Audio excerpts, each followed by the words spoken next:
The Chinese mainland's first breast milk bank officially opened earlier this month. However, although over 100 new mothers have come forward to donate milk, the bank is still facing many challenges.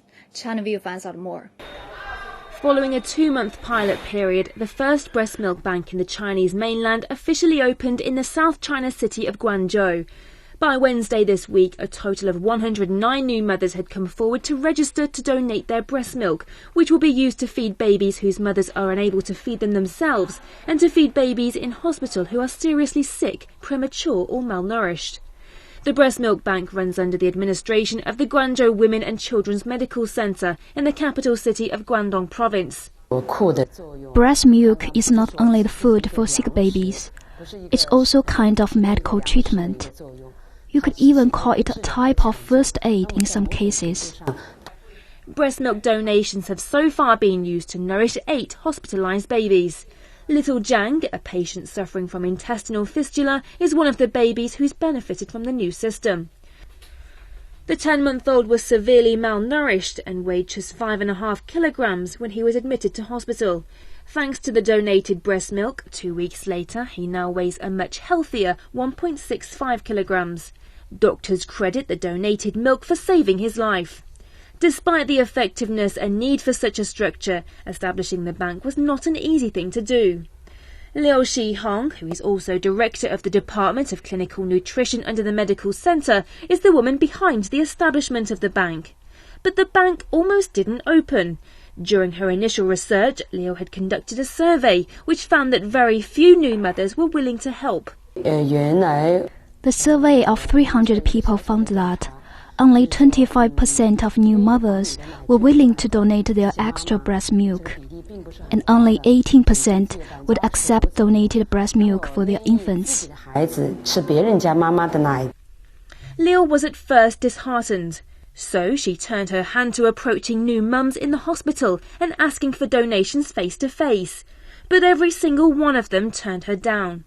Finally, Liu Shihong was approached by Xu Liang, a popular local radio presenter who donated the first bottle of breast milk on March 20th. She then continued to promote the worthy cause via her radio show and on her microblog, which encouraged more new mothers to come forward and make donations. By mid-May, more than 80 volunteers had come forward to make donations. 29-year-old He Jieying, with a 2-month-old baby girl, was the bank's 100th registered donor. My husband is very supportive. He's a regular blood donator, so he encouraged me to donate my breast milk. My daughter usually can't finish what I've produced, so it's a waste to throw it away.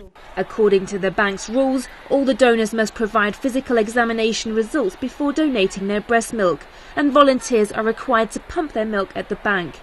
The milk is then disinfected and frozen. Nurses label every bottle with information such as the donor's name, the time of the donation and the amount. In the bank, mums donate milk for free, and the babies in the hospital also use the stocks for free, after both attending doctors and the dietitians sign the prescription. In our own hospital only, there are at least 100 babies who need help from milk bank. Needs 300 to 400 milliliters milk every day, which add up to 40 liters a day. But we only receive 1 liter of donations every day. So you see, we really need a lot more. One of the problems is that not all the registered volunteers come back to donate on a regular basis. The bank doesn't accept delivered breast milk due to sanitation concerns, and it's difficult for working mothers to visit the bank to donate milk often. Each donation can take up to 40 minutes, and that doesn't include the travel time needed to get to the bank. Most of them don't come here often. Actually, around 2/3 of the donators just come once. Only a dozen or so have donated more than 3 times. The problem is that we can't use the milk processed without us being there, because we have to make sure the safety of the milk. Another challenge facing the bank is the lack of funding. All the materials are disinfected and disposal, and their quality meets highest medical standards. The supplies are very expensive, and we don't let donors share the equipment. The hospital also provides free physical examinations for registered donors, and that usually costs several hundred yuan. Since there are currently no laws or regulations concerning the management of breast milk banks in China, Liu's bank can only offer the milk stocks to patients for free. Therefore, the bank runs only on the financial support of the medical centre and public donations. So far, donations have reached $62,000, but it's still not enough to ensure a future for the bank. Our milk bank is the first of its kind in the Chinese mainland, so there are no existing examples to follow. But we won't be able to keep it running for much longer without proper financial support. The first donor milk bank in the world was founded in Vienna in 1909. After a century's development, there are now around 200 milk banks in Europe alone and 12 more in North America. Liu paid a visit to the United States to learn more about how breast milk banks are run there. According to the Ministry of Health, China's breastfeeding rate was around 67% in 2008, far lower than the goal of 85% set in the National Programme of Action for Child Development in China from 2001 to 2010.